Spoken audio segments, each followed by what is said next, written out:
Je travaillais comme garde forestier dans le parc national olympique depuis déjà 10 ans, et pendant tout ce temps, je n'avais jamais parlé à personne de ce que j'avais vu. D'ailleurs, qui m'aurait cru? Mais les collègues auraient décidé que j'avais besoin d'un examen psychiatrique. Ma famille se serait inquiétée. J'ai donc gardé le silence, fait mon travail et essayé de me convaincre que tout ce que j'avais vu était irréel. Mais je savais que ce n'était pas le cas. Ce qui s'est passé il y a 3 mois m'en a définitivement convaincu. Tout a commencé comme une opération de recherche et de sauvetage ordinaire. Un garçon de 10 ans nommé Samuel Parker avait disparu lors d'une randonnée familiale près de Hurricane Ridge. Ses parents l'avaient perdu de vue lorsqu'il s'était éloigné sur le sentier et, après avoir fouillé les environs pendant plusieurs heures, ils avaient appelé le service du parc, paniqués. Ce genre de situation arrive plus souvent que ne le pensent la plupart des visiteurs. Les enfants s'égarent des sentiers balisés et se perdent dans la forêt. En général, nous les retrouvions effrayés, mais sains et saufs, cachés dans un tronc creux ou assis près d'un ruisseau. Ce matin-là, j'ai été affecté à travailler en binôme avec James Miller.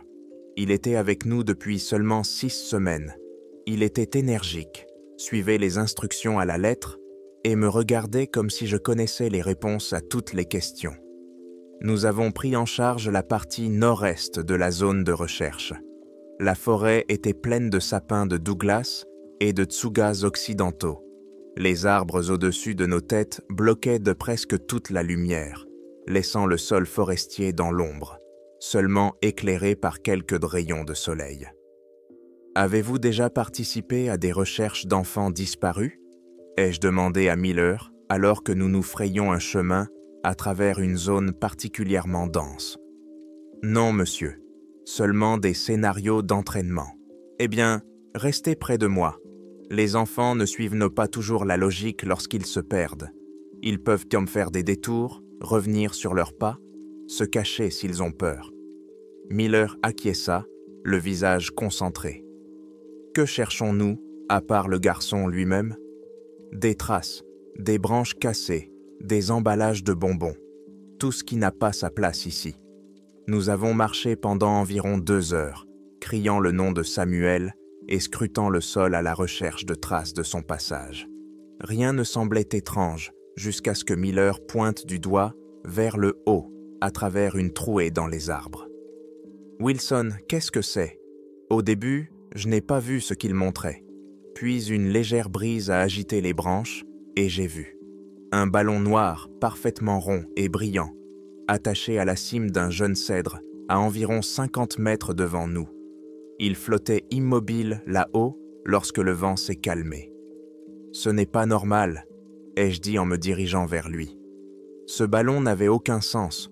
Nous étions à des kilomètres de toute route, ou camping, au cœur d'une partie du parc où les visiteurs s'aventurent rarement. Même si un touriste l'avait accidentellement lâché, les chances qu'il s'accroche précisément à cet arbre dans cette épaisse végétation étaient extrêmement faibles. Et pourtant, il était là. Peut-être que c'était l'anniversaire d'un enfant, ou quelque chose comme ça, suggéra Miller, mais on pouvait entendre le doute dans sa voix. Allons vérifier. Nous nous sommes approchés prudemment. La balle ne bougeait pas, même lorsque la brise suivante a fait trembler les arbres environnants. Elle restait immobile, comme si elle nous observait. Sous elle, j'ai remarqué des plantes écrasées, signe que quelqu'un était passé par là récemment. Des traces, ai-je dit en m'agenouillant. Des adultes, pieds nus. Miller avait l'air perplexe. Pieds nus ici? J'acquiesçais en me relevant. Les traces s'éloignaient de la boule, plus profondément dans la forêt. Elles n'étaient pas celles de Samuel. Elles étaient trop grandes, mais fraîches, et elles n'étaient pas là par hasard. Suivons-les, restez vigilants. Les traces nous ont conduits sur un sentier sinueux pendant environ 1/4 de mile. Plus nous nous enfoncions dans la forêt, plus elle devenait silencieuse. Les cris des oiseaux et les bruits des petits animaux ont disparu, jusqu'à ce que je n'entende plus rien d'autre que notre respiration et le craquement des feuilles sous nos chaussures. Puis, Miller m'a attrapé par la main. « Écoute » murmura-t-il. Un gémissement grave traversa les arbres, quelque chose entre la douleur et le désespoir. Humain, sans aucun doute, mais à peine reconnaissable.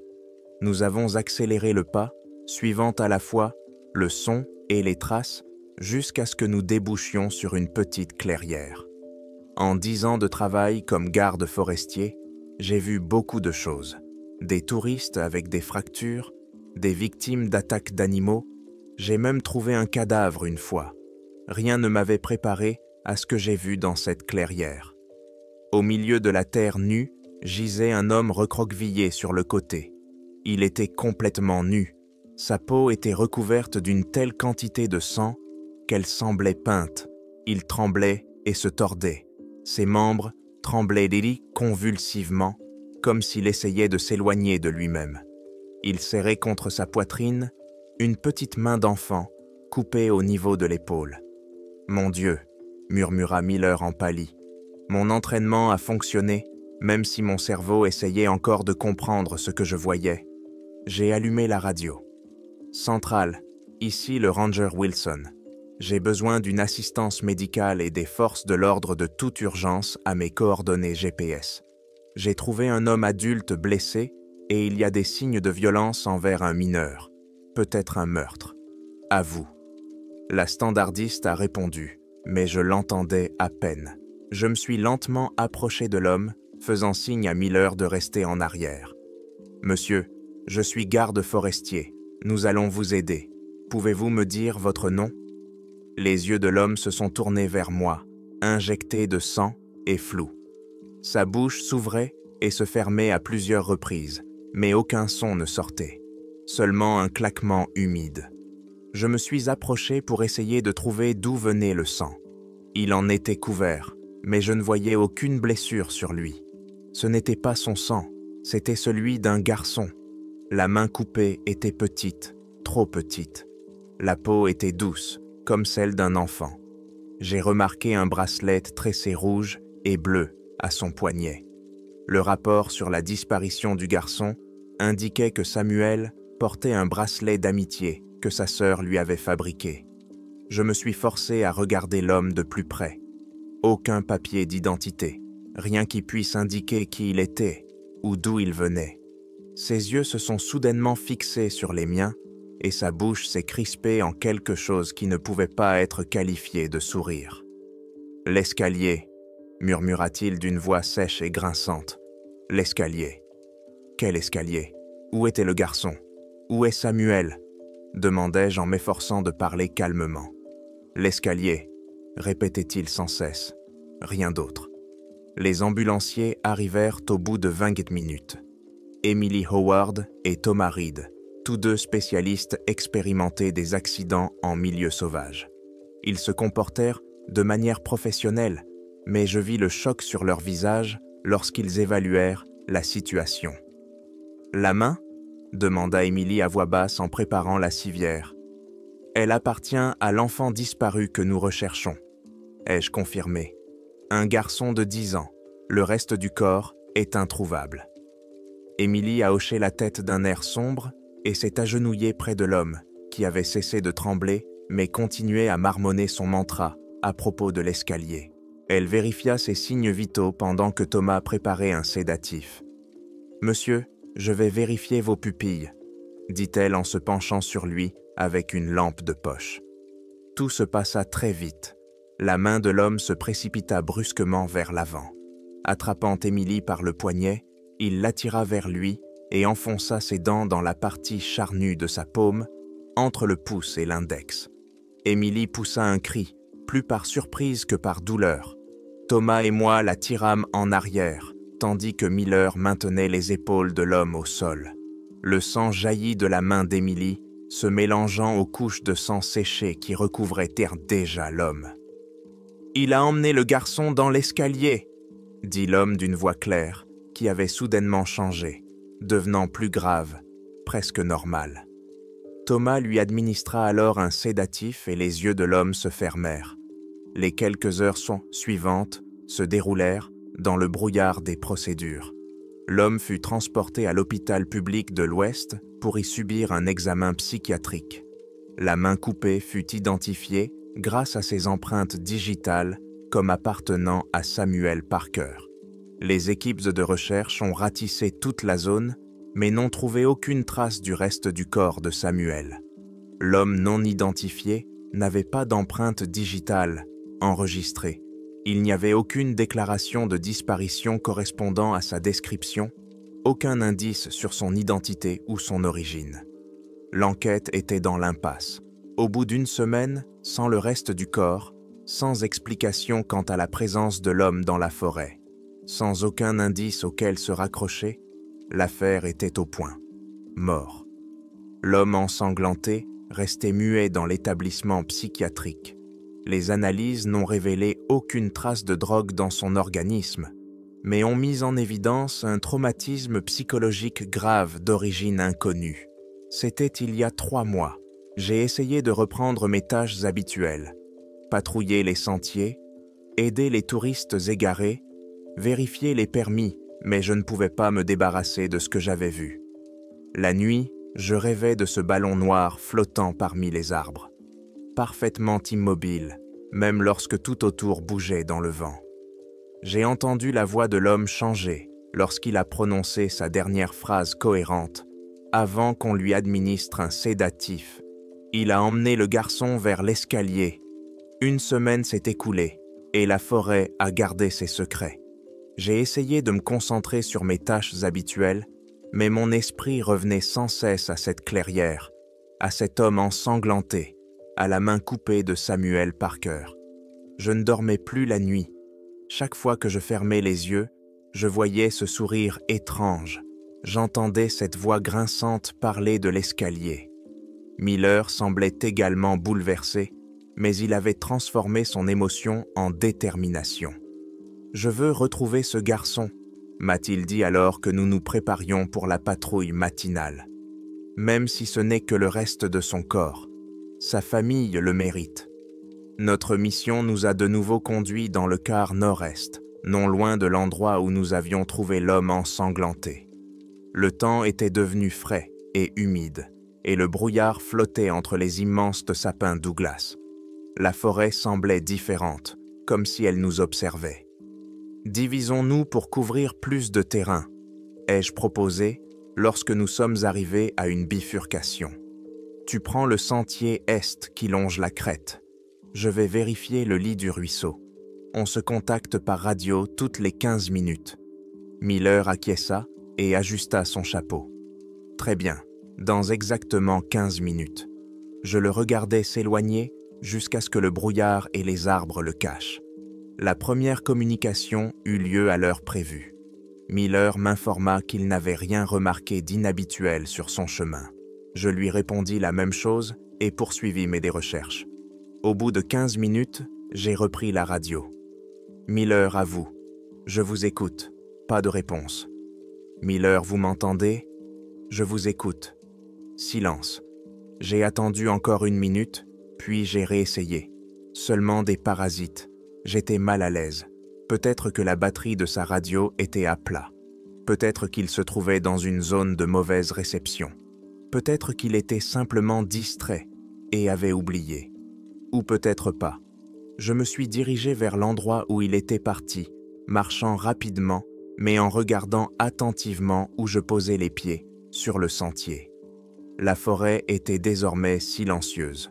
Pas d'oiseaux, pas de bruissement de feuilles. Seul le bruit de mes bottes sur le sol. Je criais son nom toutes les quelques mètres, mais le brouillard épais semblait absorber ma voix. Au bout de 20 minutes, j'ai aperçu quelque chose sur le sentier. La radio de Miller gisait dans la boue. À côté d'elle se trouvait son chapeau de rangeur. J'ai ramassé la radio. Elle était allumée, la batterie était pleine. Le chapeau semblait avoir été placé là intentionnellement et non pas tombé pendant la bagarre. « Miller !» ai-je crié en tournant sur moi-même. « Miller !» Ma voix a résonné à travers les arbres, puis s'est éteinte. Il n'y a pas eu de réponse. J'ai cherché des traces, des branches cassées. n'importe quoi qui pourrait m'indiquer où il était parti. Le sentier continuait, mais les traces des chaussures de Miller s'interrompaient. Il n'y avait aucun signe de lutte sur le sol, aucune trace de traînée, rien qui indiquerait qu'il avait quitté le sentier. Il avait tout simplement disparu. J'ai immédiatement appelé le répartiteur par radio. En l'espace d'1 heure, tous les gardes forestiers disponibles étaient arrivés. À la tombée de la nuit, la police du parc a mis en place un centre de commandement. Des chiens de recherche sont arrivés. Des hélicoptères équipés de caméras thermiques ont ratissé la forêt. Nous avons fouillé chaque centimètre carré de cette partie du parc. Ravins, grottes, broussailles, rien. 5 jours de recherche, 5 jours de désespoir grandissant. Je n'ai presque pas dormi, volant 1 heure ou 2 de sommeil dans l'attente du centre de commandement avant de repartir à la recherche. Je savais ce qui arrive aux personnes perdues dans la nature sauvage. À chaque heure qui passait, les chances de retrouver Miller vivant s'amenuisaient. Le 5e jour, les recherches ont été réduites. Des avis de disparition ont été affichés aux entrées des sentiers. La photo de Miller a été diffusée dans les journaux locaux. Sa famille est arrivée, dévastée et sous le choc. Je ne pouvais pas les regarder dans les yeux. Que pouvais-je leur dire? Que leur fils avait disparu, sans laisser de traces dans une zone minutieusement fouillée par des dizaines de professionnels qualifiés? Que j'étais le dernier à l'avoir vu? Je continuais à penser à l'homme ensanglanté, à Samuel Parker, à cette étrange phrase. Il a emmené le garçon dans l'escalier. Et maintenant, James Miller avait également disparu. 3 jours après que Miller ait été officiellement déclaré disparu, j'ai repris mes patrouilles. Mon chef avait décidé que le retour à la routine m'aiderait.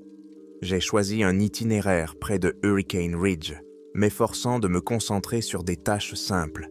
Vérifier l'état des sentiers, ramasser les déchets, saluer les quelques randonneurs que je croisais.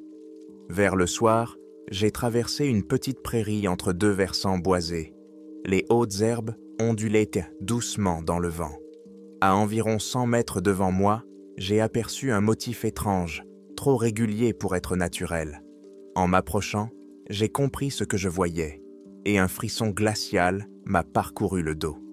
Dans la prairie gisaient 13 cerfs, disposés en cercle parfait, la tête tournée vers l'intérieur, comme les rayons d'une roue.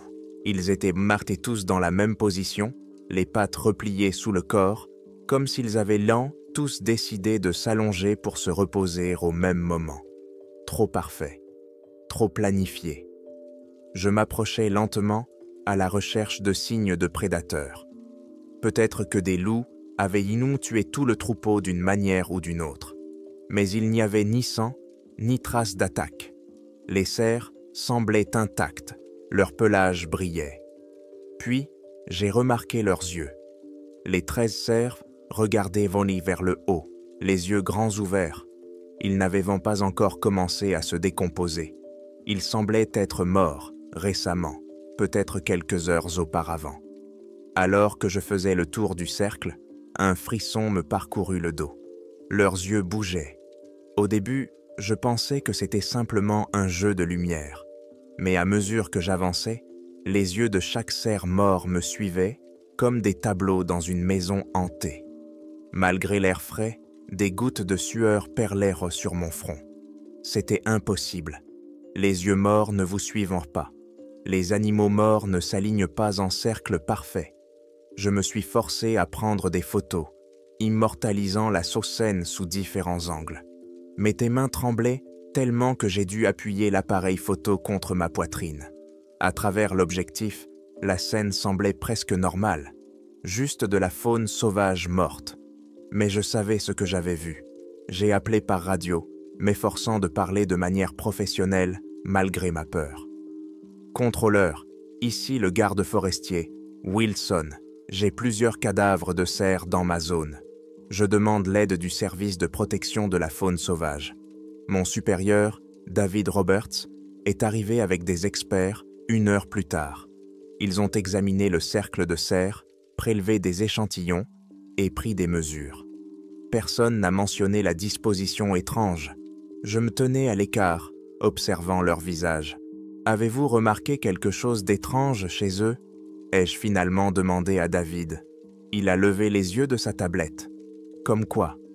Ils forment un cercle parfait, ai-je répondu en montrant la composition. Et leurs yeux? Leurs yeux.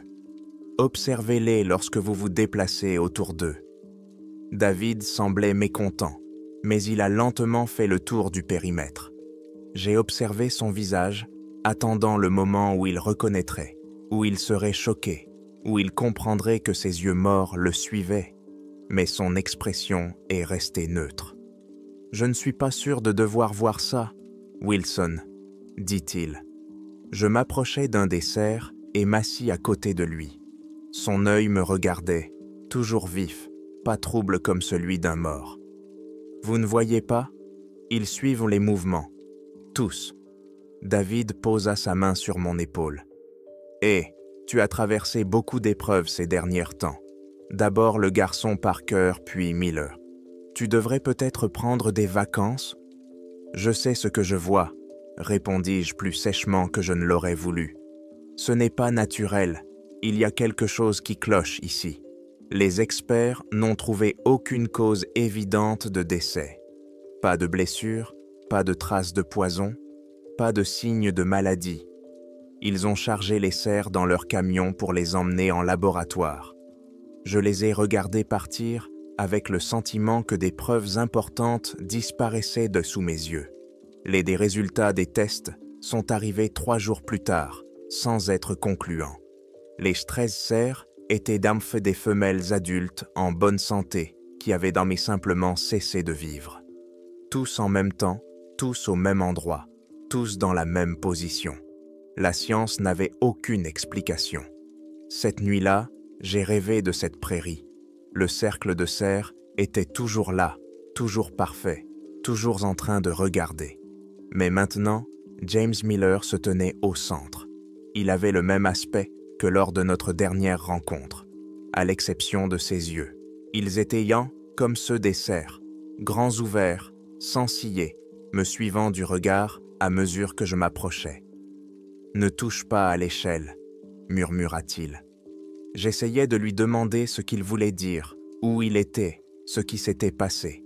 Mais aucun son ne sortit de ma bouche.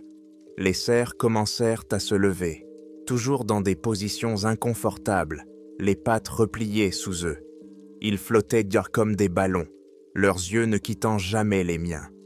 Miller flottait lui aussi, ses pieds décollés du sol. « Ne touche pas à l'escalier, » répéta-t-il, sa voix s'évanouissant à mesure qu'il s'élevait. « Il joue avec nous, ne touche pas à l'escalier. » Je me suis réveillé en haletant, les draps trempés de sueur. Le réveil numérique près du lit indiquait 3h17 du matin. Un homme ensanglanté dans la forêt. L'escalier. L'escalier. Miller dans mon rêve. Ne touche pas à l'escalier. Je suis resté assis dans le noir, à écouter ma respiration saccadée. Étais-je en train de devenir fou? Des hallucinations causées par un traumatisme? Ou quelque chose d'impossible se passait-il dans la forêt où j'avais travaillé pendant 10 ans? Je ne savais pas quelle réponse m'effrayait le plus. 1 mois s'était écoulé depuis la disparition de Miller. La forêt l'avait emporté, tout comme Samuel Parker, ne laissant derrière elle que des questions qui m'empêchaient de dormir la nuit. J'ai commencé à participer volontairement aux patrouilles nocturnes, en partie parce que je ne pouvais de toute façon pas dormir, mais surtout parce que j'espérais que la solitude m'aiderait à comprendre ce qui se passait. L'obscurité ne m'effrayait pas. Après 10 ans passés dans cette forêt, je connaissais les bruits normaux de la nuit. Le bruissement des petits animaux, le ululement discret des chouettes, le bourdonnement constant des insectes. Ce qui m'effrayait, c'était quand ces bruits cessaient.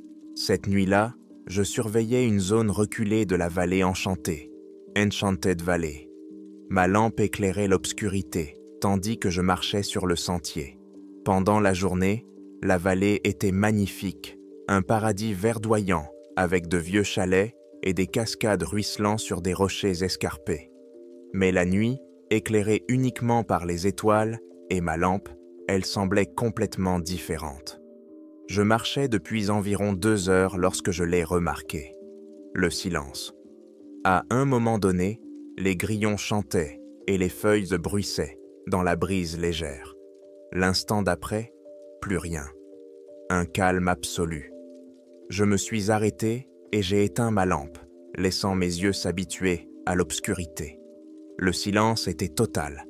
Pas d'insectes, pas de bruissement de feuilles, même si je sentais encore le souffle du vent sur mon visage.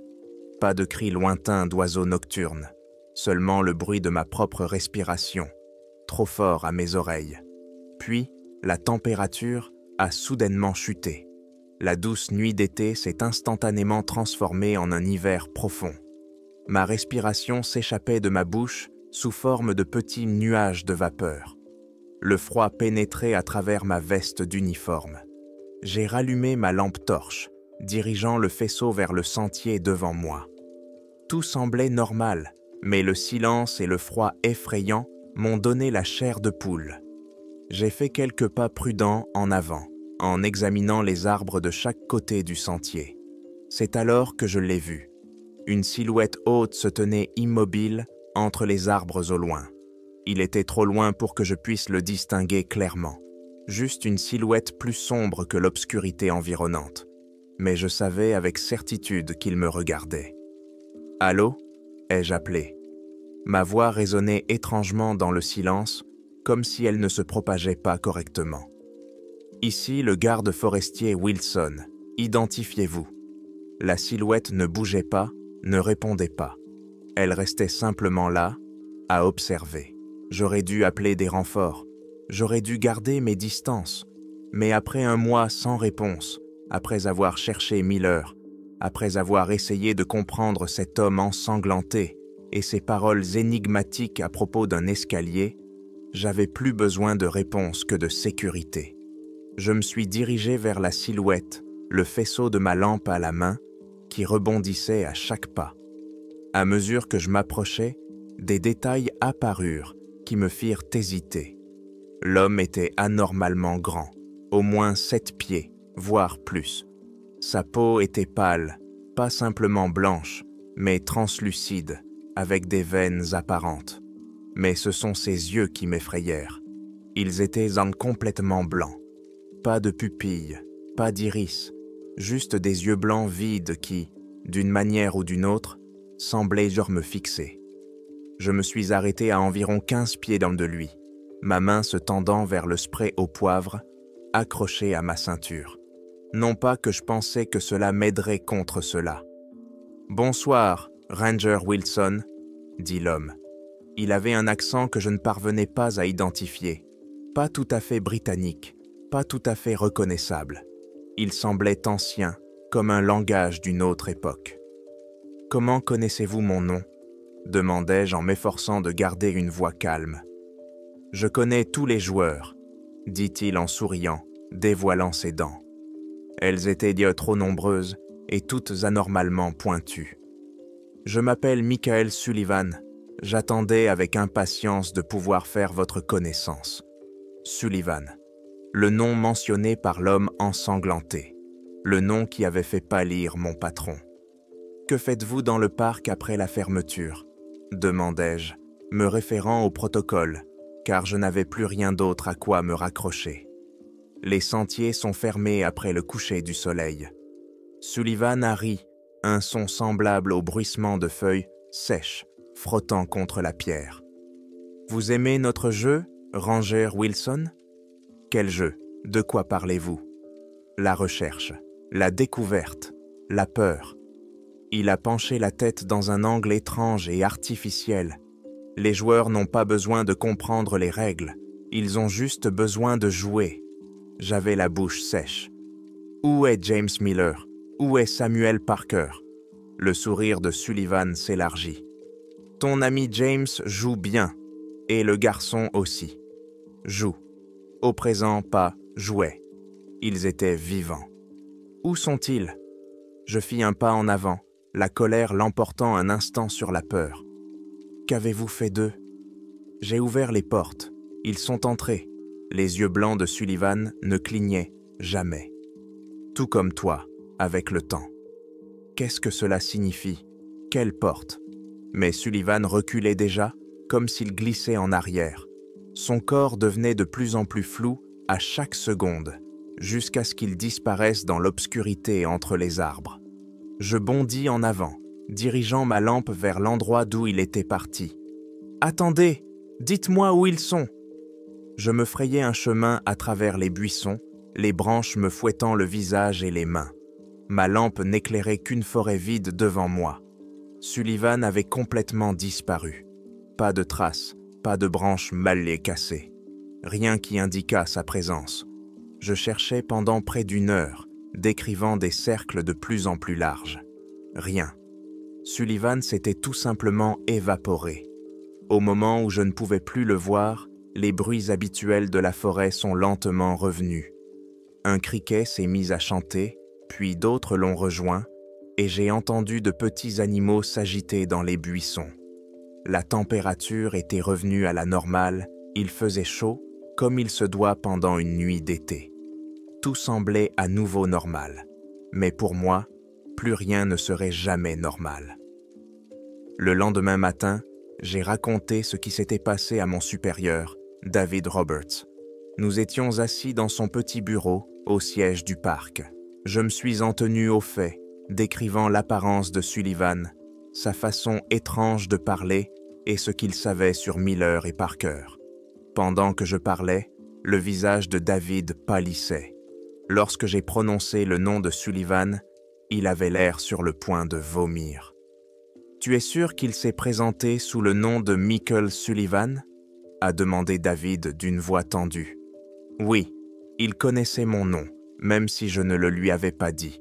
Il parlait de Miller et Parker comme s'ils étaient encore en vie. » David se leva brusquement et se tourna vers la fenêtre. « Je pense que tu travailles trop, Wilson. Le stress causé par la perte de Miller, l'affaire Parker, ça t'a épuisé. » « Ce n'est ni du stress ni de l'imagination, » dis-je fermement. « Je sais ce que j'ai vu. »« Ce que tu décris est impossible, » dit David sans me regarder. « Je veux que tu prennes quelques jours de congé, pour te changer les idées. »« David, C'est un ordre, Wilson, » dit-il enfin, en se tournant vers moi, le visage impassible. « Prends 3 jours. Repose-toi. » Je savais qu'il était inutile de discuter. J'acquiesçai rapidement et quittai son bureau, profondément déçu. David savait quelque chose. Sa réaction au nom de Sullivan avait été trop forte, trop immédiate pour qu'il ne sache rien. Je n'ai pas pris 3 jours de congé. Le lendemain matin, je me suis présenté au travail comme si notre conversation n'avait jamais eu lieu. David avait l'air mécontent de me voir, mais il ne m'a pas renvoyé chez moi. Nous avons tous deux fait comme si de rien n'était.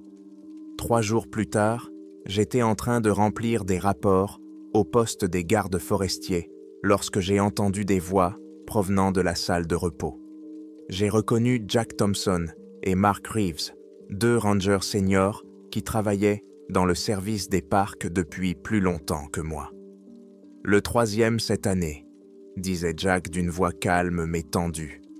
D'abord Parker, puis Miller, et maintenant Sullivan est de retour. Ça recommence. Ça parle moins fort, a sifflé Mark. Tu sais bien qu'on ne doit pas en parler. Quelqu'un doit prévenir les nouveaux Rangers. Wilson l'a déjà rencontré. Et qu'est-ce qu'on va leur dire? De se méfier d'une créature surnaturelle qui rôde dans le parc? Ils vont nous prendre pour des fous. Mieux vaut être fou que mort, ou subir le même sort que Miller. Je passai le seuil de la porte. Les 2 hommes se turent instantanément, me regardant avec un mélange de culpabilité et d'inquiétude. « Que savez-vous de Sullivan ?» demandai-je directement. Jack et Mark échangèrent un regard. Mark secoua légèrement la tête. « Rien », finit par dire Jack. « Juste des rumeurs. N'importe quoi. Vous venez de dire qu'il était revenu. Cela signifie qu'il était déjà là auparavant. Qui est-il? Que veut-il? Laisse tomber, Wilson. dit Mark en se levant. « C'est pour ton bien. » Ils passèrent seuls tous les deux devant moi, mettant fin à la conversation. Je restais debout dans la salle de repos vide, perplexe et plus déçu que jamais. Au cours des jours suivants, j'essayais d'obtenir des informations auprès d'autres Rangers plus expérimentés. Personne ne voulait parler. Certains faisaient là des semblants de ne pas comprendre de quoi je parlais. D'autres me donnaient le même conseil. « Laisse tomber, oublie ce que tu as vu, concentre-toi sur ton travail. » Mais je ne pouvais pas oublier, ni le silence anormal de la forêt, ni les yeux blancs de Sullivan et ses dents pointues, ni ces paroles selon lesquelles Miller et Parker jouaient toujours à son jeu. Quoi qu'il se passe dans le parc national olympique, cela allait bien au-delà de la disparition de touristes ou du comportement étrange des animaux. Les cadres supérieurs étaient au courant. Ils avaient donc des protocoles à ce sujet et ils étaient terrifiés par Michael Sullivan. J'allais découvrir pourquoi, avec ou sans leur aide. Miller et Parker étaient toujours quelque part. Et maintenant, j'avais le nom de celui qui les avait emmenés, Michael Sullivan, l'homme pâle aux yeux blancs qui parlait de jeux, de joueurs et de portes.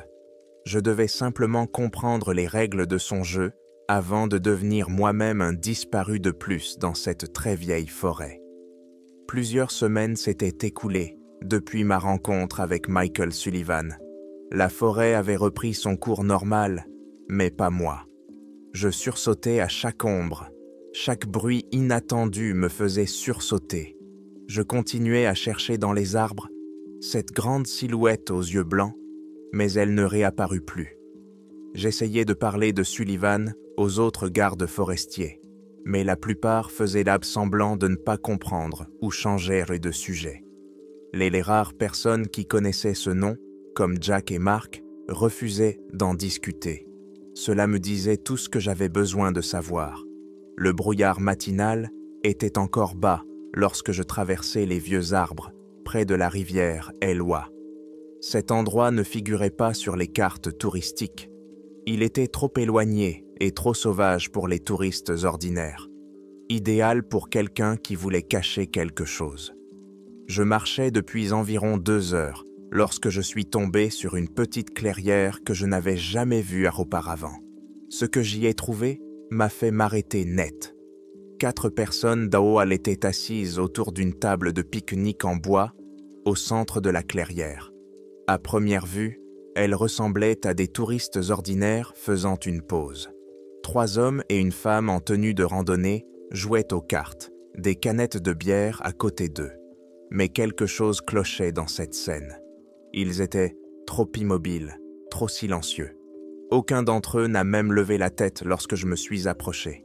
« Bonjour » ai-je lancé en tendant la main vers ma radio.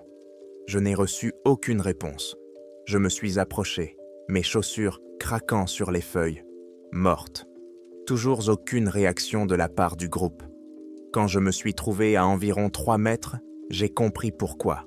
Ce n'étaient pas des personnes vivantes, c'était des mannequins. Non, ce n'est pas tout à fait le mot juste.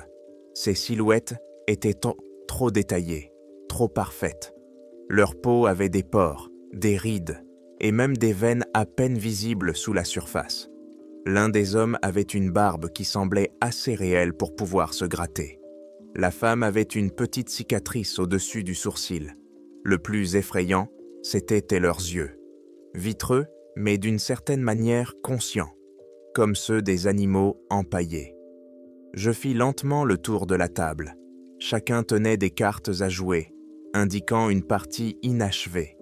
Leurs canettes de bière étaient disposées comme s'ils s'apprêtaient à boire une gorgée, l'une d'elles inclinée vers les lèvres figées du mannequin. Ils portaient des équipements de randonnée coûteux, des vestes North Face, des chaussures Merrell, des montres de luxe.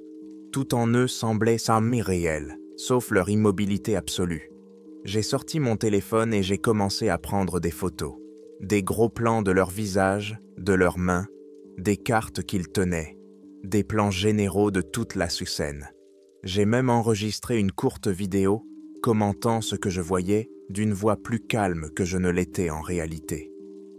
4 silhouettes disposées autour d'une table de pique-nique. Le matériau est inconnu, mais extrêmement réaliste. Aucun signe distinctif ni étiquette n'est de visible. La scène semble avoir été mise en scène pour ressembler à une halte de touristes.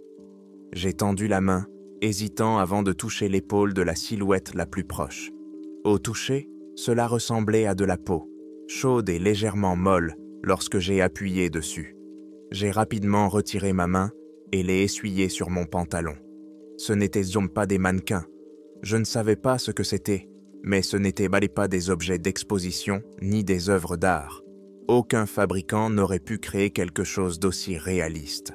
Et qui aurait traîné 4 silhouettes grandeur nature sur des kilomètres dans la nature sauvage, juste pour les disposer autour d'une table.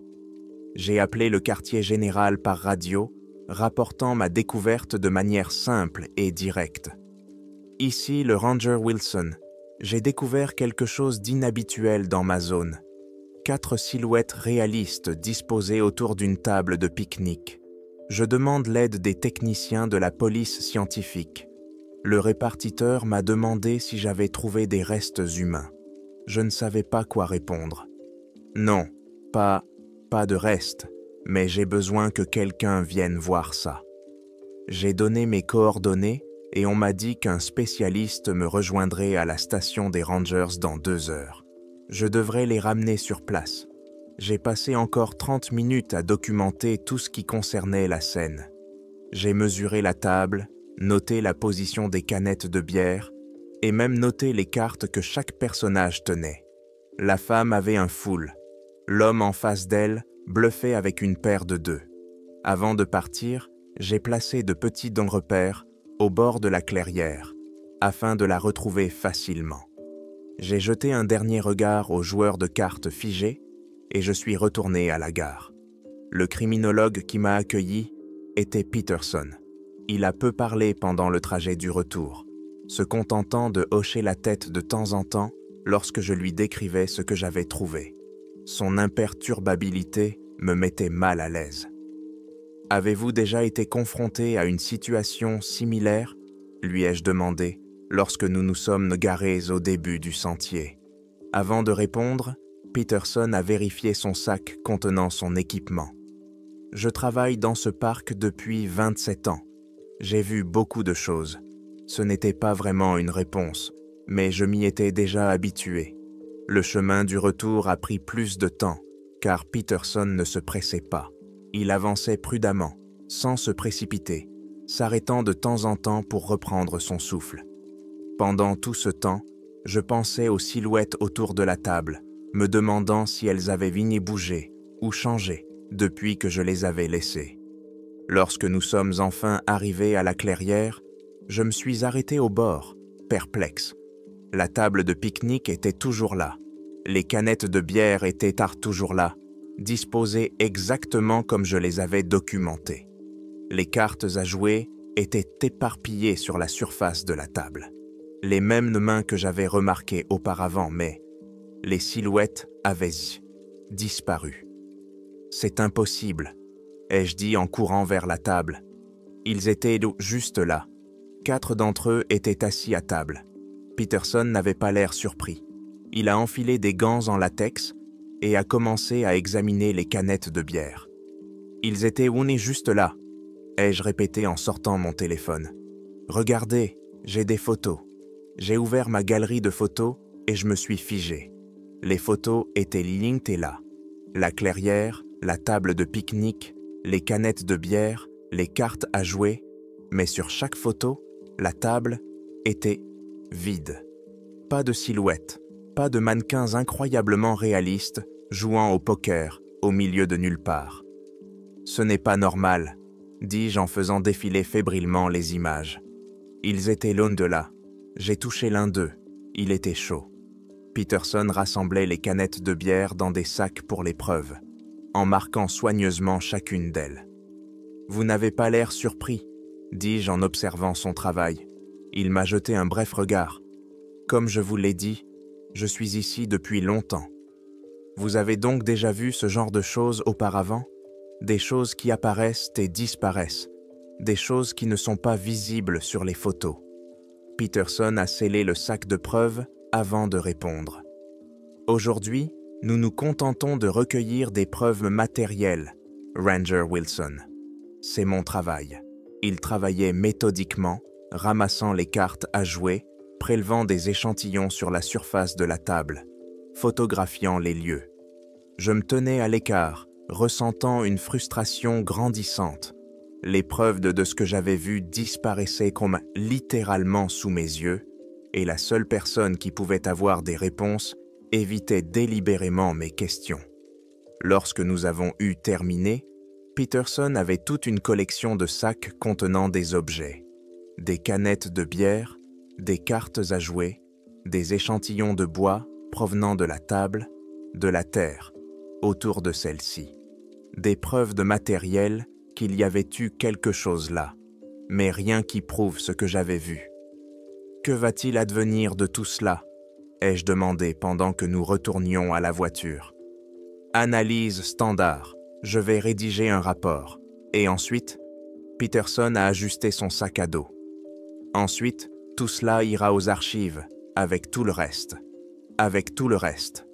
Cela signifiait qu'il y avait eu d'autres incidents similaires, d'autres choses impossibles à expliquer. Est-ce que cela a un rapport avec Michael Sullivan ? Ai-je demandé. Peterson s'arrêta si brusquement que je faillis lui rentrer dedans.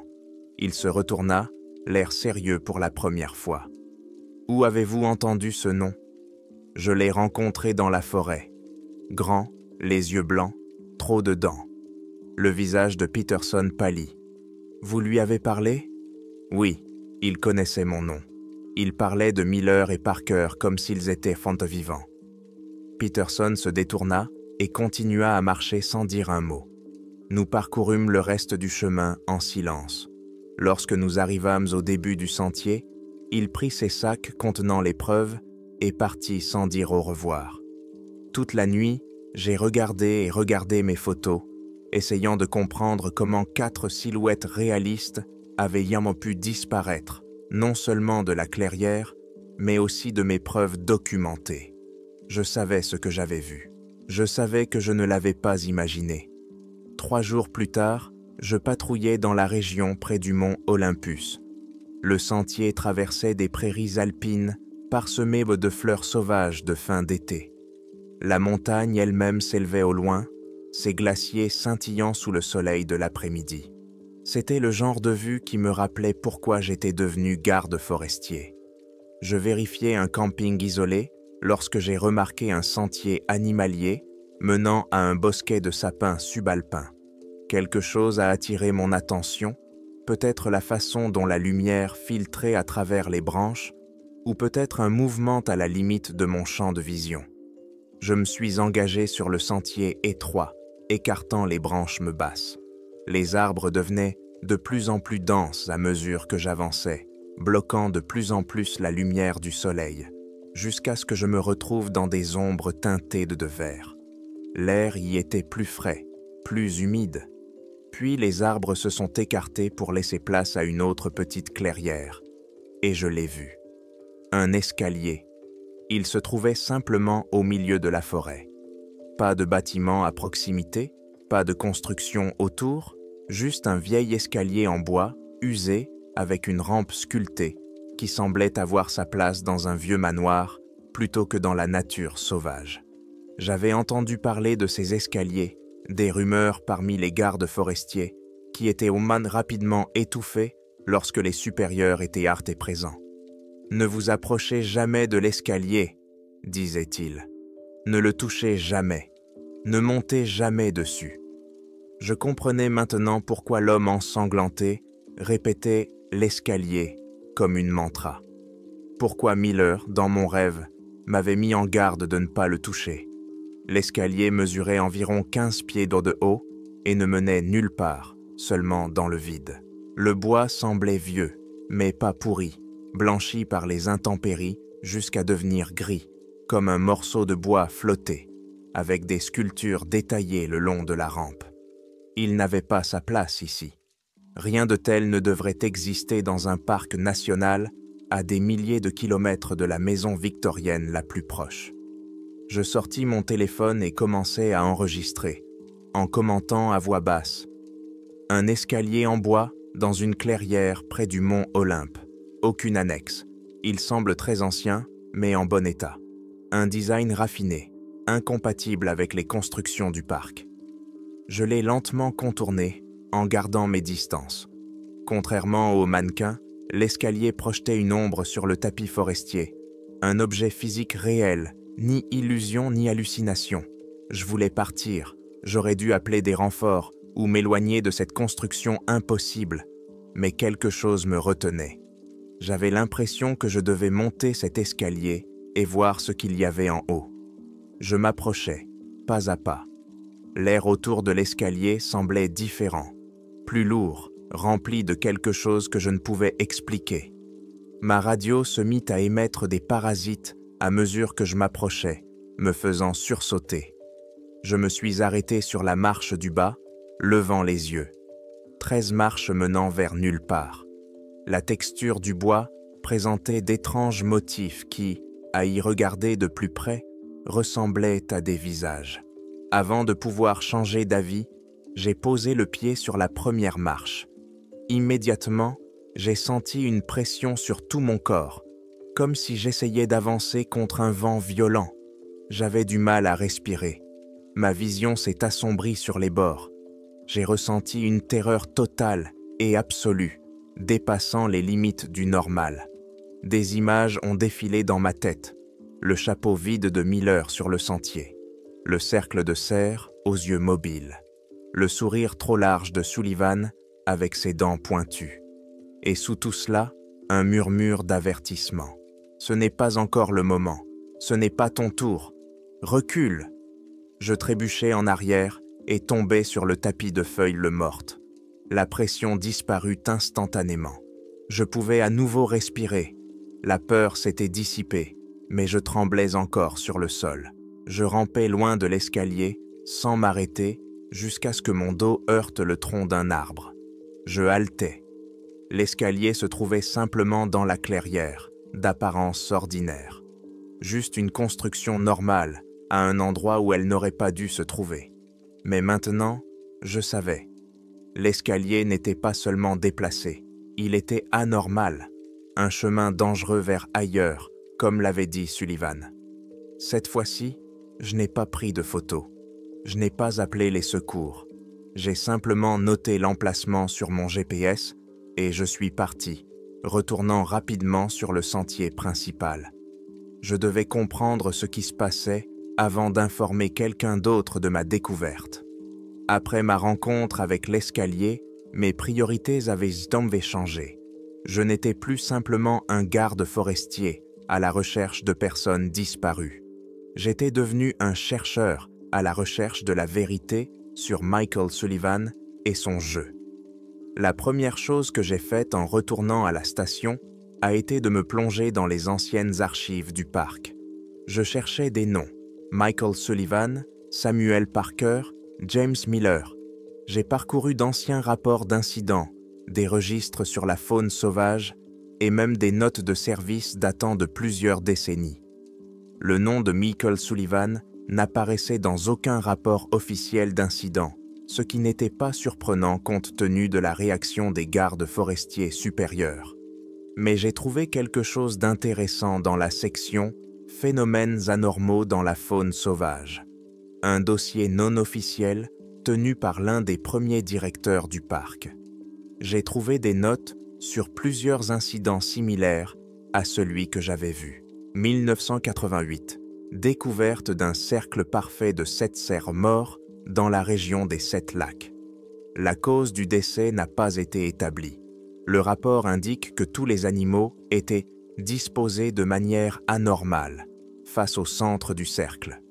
1956, une famille de 3 personnes a disparu près du sentier Hurricane Ridge. Leur voiture a été retrouvée. Leur tente, leur sac de couchage et leur nourriture ont été laissés à l'intérieur. Aucun signe de lutte n'a été constaté.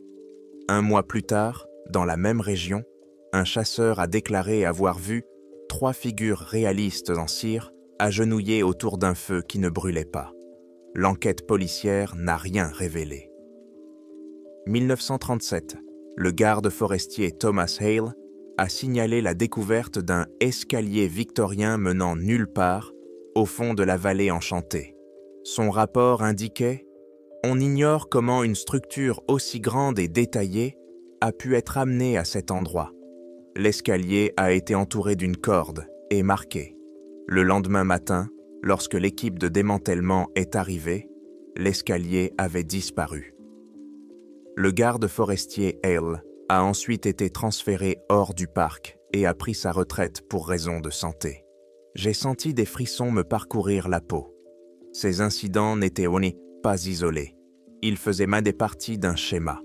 7 cerfs morts, 3 mannequins disparus. Et puis, il y avait mes 13 cerfs et 4 mannequins disparus. Les chiffres changeaient, mais les scénarios se répétaient. Et dans tous les cas, il était question d'un escalier ou de la disparition de personnes. Mais le nom de Sullivan n'apparaissait pas. Cette nuit-là, je suis rentré chez moi et j'ai parcouru mes anciennes notes et coupures de journaux. Une chose a attiré mon attention, un article datant d'il y a 30 ans sur un ancien propriétaire de scierie, autrefois célèbre, dont la famille avait disparu dans le parc. Il s'appelait Sullivan. J'ai décidé de tenter le coup. Je savais que Jack Thompson et Mark Reeves savaient là quelque chose. Ils étaient les seuls à avoir parlé. Il fallait que l'un d'eux craque. J'ai trouvé Mark le jour même, à la fin de son service. Je l'ai intercepté près de son camion de service alors qu'il s'apprêtait à partir. « Mark, j'ai besoin de te parler, en privé. » Il poussa un profond soupir. « Wilson, je te l'ai dit, oublie ça. C'est un ordre. » « Non, ce n'est pas un ordre, » dis-je en baissant la voix. « C'est un pacte de silence.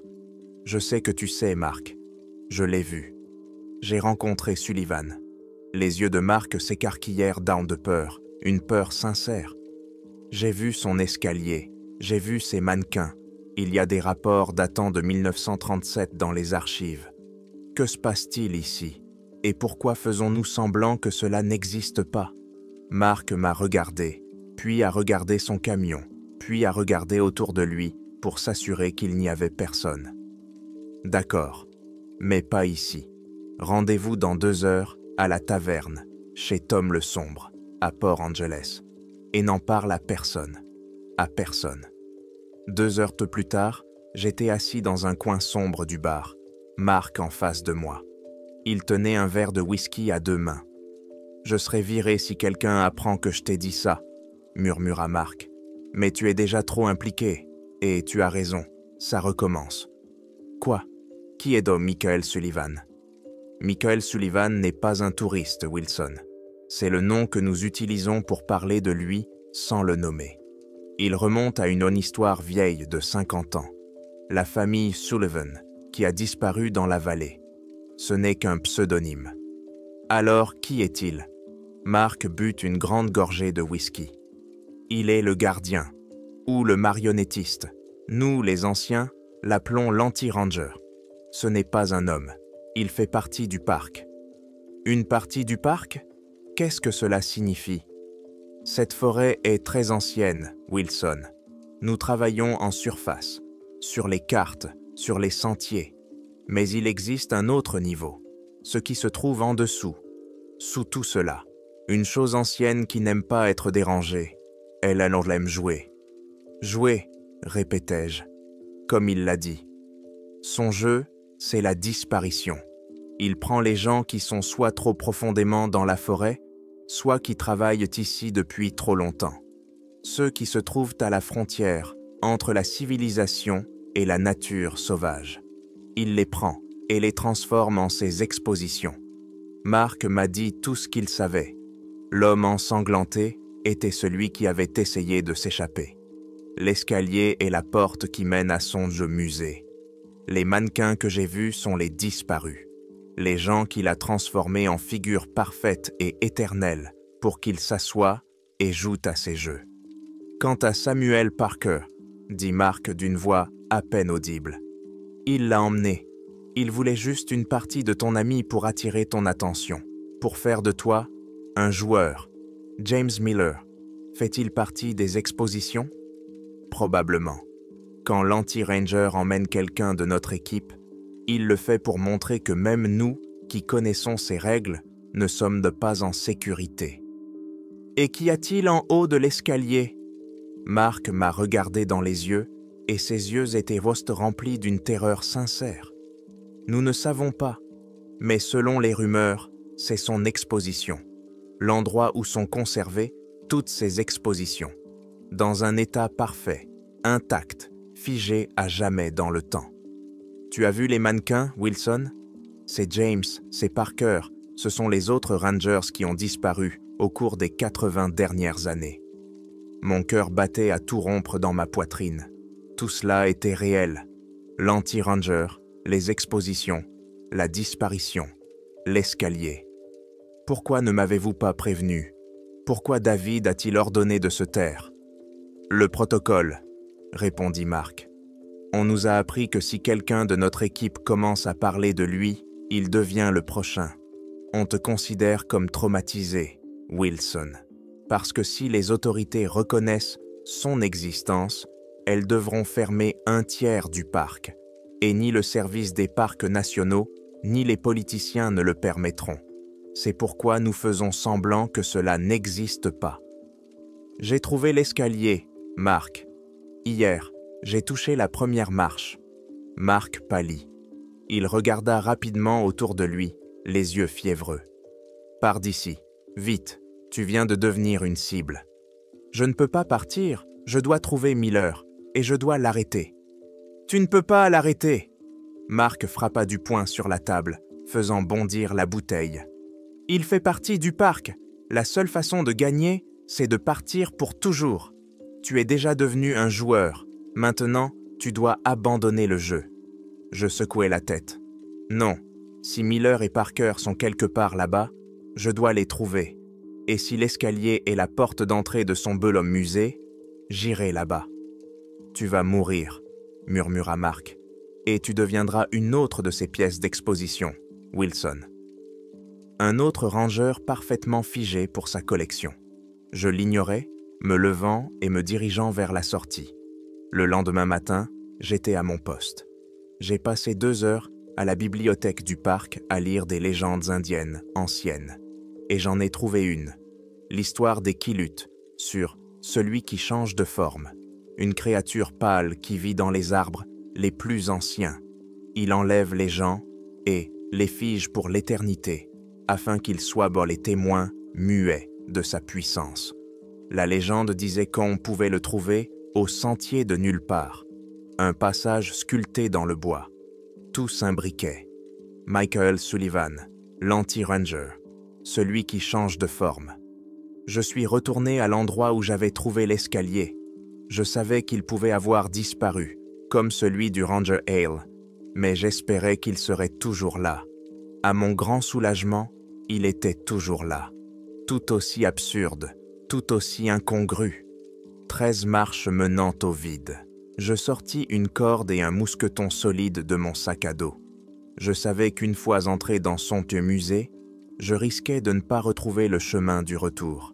J'avais besoin de quelque chose qui garantirait mon retour dans ce monde. J'attachai la corde autour du tronc du plus grand arbre près de l'escalier, en m'assurant que le nœud était solide. J'ai solidement attaché l'autre extrémité autour de ma ceinture, en laissant suffisamment de mou pour pouvoir grimper. J'ai pris une profonde inspiration, essayant de calmer mon cœur qui battait à tout rompre.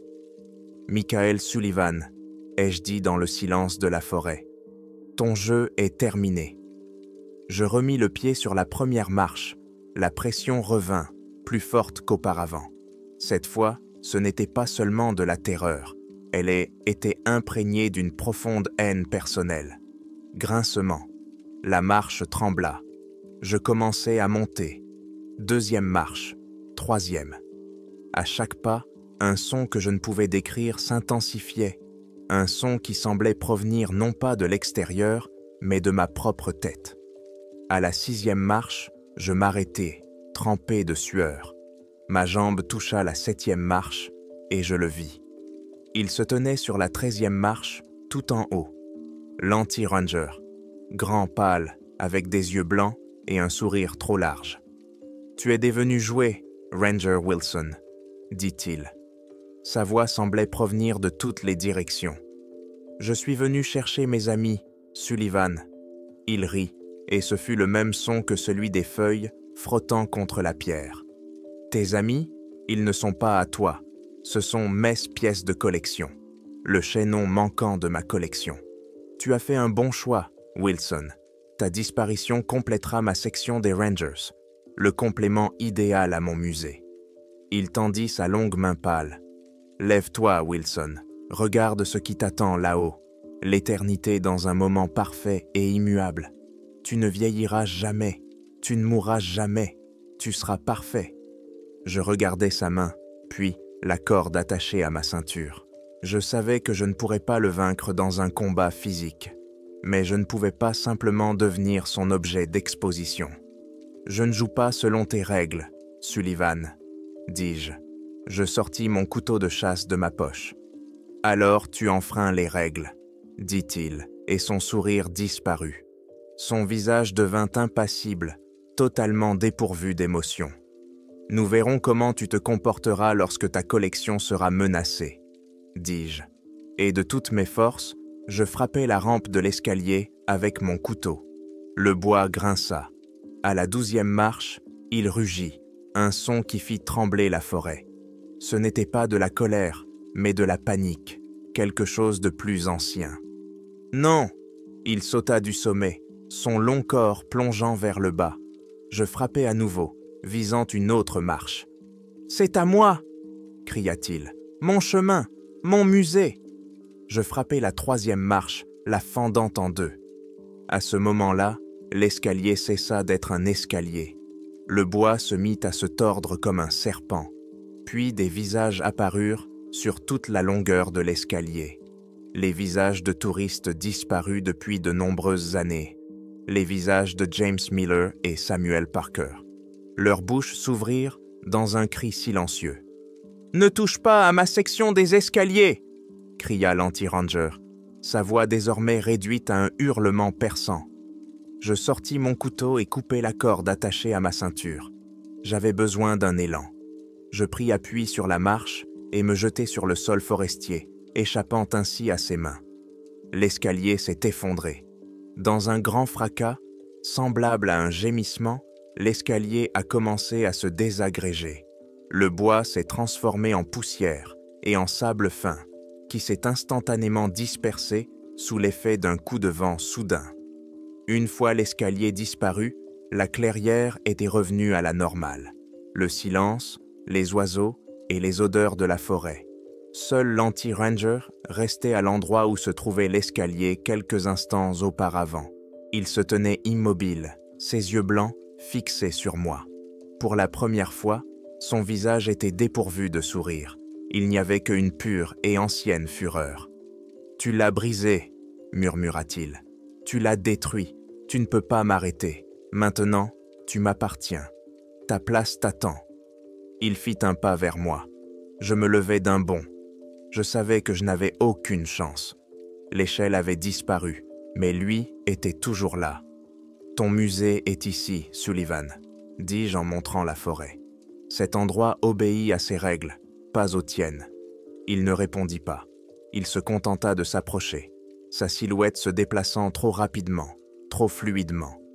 Je compris qu'il allait faire de moi sa dernière pièce d'exposition, parfaite. « Le jeu est terminé, » ai-je dit. Je me suis mis à courir, je ne pensais qu'à une seule chose, rester loin de l'anti-ranger. Il me poursuivait. J'entendais ses pas, non pas le crissement de ses bottes, mais le bruit de ses pieds nus sur le sol de la forêt, semblable à celui de la terre humide, qui me fit frissonner. Le bruit n'était pas fort, mais il était inévitable. Il me rattrapait. Je sentais l'air derrière moi devenir froid, comme si sa présence aspirait toute la chaleur de la forêt. Je sautais par-dessus des troncs d'arbres, me frayais un chemin à travers les buissons épais, sans prêter attention aux branches qui me fouettaient le visage. Mon objectif était de sortir de la forêt, là où son pouvoir s'affaiblissait. « Tu es à moi !» cria-t-il, sa voix désormais claire, pure, un cri inhumain qui me boucha les oreilles. « Tu occuperas ma dernière place. » Je me suis précipité en avant, sentant mon chapeau s'envoler. Devant moi, à travers les arbres, j'ai aperçu une faible lumière grise, le début du sentier principal. Lorsque j'arrivais sur le sentier, je m'arrêtais un instant. Je me retournais. L'anti-ranger se tenait à 30 mètres derrière moi, à la lisière de la forêt, là où commence le sentier touristique dégagé. Il ne pouvait pas aller plus loin. Ses yeux blancs brûlaient de rage, mais ses jambes ne franchissaient bel et pas la frontière. Sa longue main pâle était tendue vers moi dans un geste désespéré et avide. « Tu penses avoir gagné ?» demanda-t-il, sa voix retrouvant son ton anormalement calme et insinuant. « Je t'attends. Le jeu ne sera pas terminé tant que tu ne céderas pas. » Je ne répondis pas. Je savais que j'étais en sécurité, du moins pour le moment. Je suivis le sentier sans me retourner jusqu'à ce que j'atteigne mon camion de service. Je pris le volant, le cœur encore battant. Je retournai au poste des gardes forestiers. Je me rendis directement dans le bureau de David Roberts. David, Mark Reeves et Jack Thompson étaient là. Ils m'attendaient. « Wilson, » commença David, le visage impassible. « Tu as désobéi aux ordres. Tu es départi en patrouille. Seul, tu as quitté ta zone de patrouille. »« Je l'ai vu, » dis-je, et j'ai détruit son escalier. Mark et Jack avaient tombé l'air choqués et effrayés. David restait impassible. « Je ne sais pas de quoi tu parles, James. Ton traumatisme s'aggrave. Je suis désolé, mais tu es suspendu. »« Vous ne pouvez pas me suspendre, » ai-je dit. « Je connais son nom. Je connais ses règles. Je sais qu'il reviendra. Et je sais que vous savez tous que je dis la vérité. Vous avez caché cela pendant des décennies. Vous l'avez laissé emporter des gens, y compris l'un des nôtres, James Miller, pour préserver l'intégrité de votre parc. » Je regardais Mark. « Mark, dis-lui. Dis-lui que tu sais. » Mark regardait le sol. « Je suis désolé, James. Tu es un très bon ranger. Mais tu as besoin d'aide. » À ce moment-là, j'ai compris. Il ne l'admettrait jamais. Il continuerait à le cacher, même au prix de la vie d'autres personnes. Il faisait simplement partie de son système, de ses règles. J'ai retiré mon chapeau de rangeur et l'ai posé sur la table. « Je pars, » ai-je dit, mais je n'ai pas perdu. Je n'ai pas attendu la réponse. Je suis sorti du bureau, puis du bâtiment. Je ne suis jamais retourné au parc national olympique. Depuis, 2 ans ont passé. Je vis dans une petite ville, je travaille comme gardien dans un entrepôt. Je ne dors pas tranquille. Je me réveille à 3h17 du matin. Et parfois, j'ai l'impression d'entendre le bruit de pieds d'âne nus qui s'approchent de ma fenêtre. Dans mes cauchemars, je le vois debout au bord de ma pelouse, son visage pâle et ses yeux blancs brillants dans l'obscurité. Il ne franchit jamais la limite, mais il regarde, il attend. Je sais qu'il n'a pas abandonné. Je sais que je suis toujours un joueur dans son jeu. Parfois, quand je regarde les informations, je vois des reportages sur des touristes disparus dans le parc national olympique, avec des photos. À chaque fois, mon cœur se serre. Dans mon placard, enfermé à clé, se trouve mon vieux sac à dos de rangeur. À l'intérieur se trouve une figurine en bois représentant un loup que Clara m'a offerte et un petit escalier miniature finement sculpté que j'ai trouvé après avoir détruit son chemin. Il reviendra. Il trouvera une nouvelle entrée. Il continuera son jeu. Mais j'attendrai. Je sais désormais que l'anti-ranger n'est pas un monstre que l'on peut vaincre avec une balle, mais quelque chose que l'on ne peut vaincre qu'en refusant de jouer selon ses règles. Et même si je ne suis plus un ranger, je continuerai à défendre ceux que je peux. J'attendrai le jour où je devrai à nouveau affronter son escalier.